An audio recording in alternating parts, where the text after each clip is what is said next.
समस्या यह है कि हमको हमेशा यह लगता है हमारे पास अभी बहुत समय है। कछुए खरगोश की कहानी सुनी है ना? धारणा क्या थी? Slow and steady win the race. काटा मार दो, काटा मार दो इसके।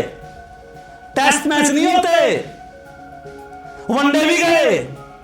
सबसे ज्यादा कमाई 2020 कर रहा है। टेस्ट मैच तो लोग देखने भी नहीं जाते। अगर किसी की गलती से आप जीते हैं तो, अगर किसी की मूर्खता आपकी जीत का परिणाम है, ये वन टाइम है, बार बार नहीं है। एक बार जीत सकते हैं किसी को धोखा देकर, या किसी की मूर्खता से, या किसी की गलती से। आप बार बार नहीं जीत सकते। पहला मोड़।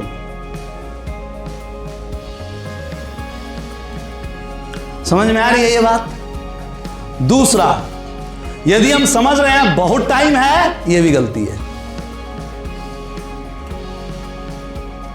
क्योंकि अब बहुत टाइम नहीं है। कहते ना, एक सांस आई और एक गई।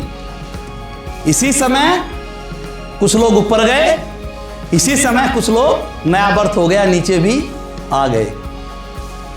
ईश्वर की कृपा से हम लोग नहीं थे, हो तो सकते थे।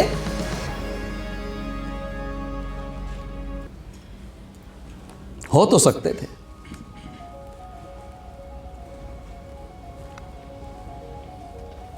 महाराजा युधिष्ठिर के दरबार में एक व्यक्ति आया और कोई केस था वो,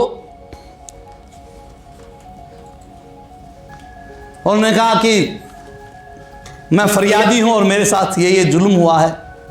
युधिष्ठिर ने कहा कि आप कल आना, कल करेंगे फैसला, कल सुनेंगे। तो भीम ने ढोलक लिया और राज्य में जाके चौराहे पे पीटने लग गया। लोगों ने कहा क्यों पीट रहा है? बोला महाराजा युधिष्ठिर ने यमराज को जीत लिया। जब युधिष्ठिर के पास ये बात पहुंची तो युधिष्ठिर ने भीम को बुलाया, बोला भाई कोई बात थी तो मेरे को बता दियो, तू ये ढिंडोरा क्यों पीट रहा है? बोला नहीं, आपने तो यमराज को जीत लिया। बोला इसका मतलब क्या है? बोला अगर आपने उस बंदे को ये कहा कि कल मैं आपका फैसला करूंगा, इसका मतलब आपको पता है कल तक आप रहोगे। तो युधिष्ठिर को अपनी गलती का एहसास हुआ और उस बंदे को बुलाया उसी समय, और उसी समय उसका फैसला किया। तो जो है वो आज है, जो है वो अभी है। डिसीजन ऐसे ही लिए जाते हैं, निर्णय ऐसे ही लिए जाते हैं। सोचिए, समझिए, देखिए इस बिजनेस में आपका फ्यूचर है या नहीं। आपको लगता है फ्यूचर है तो फिर आप डिसीजन लीजिए और डिसीजन लेकर उसके ऊपर काम करना शुरू कीजिए।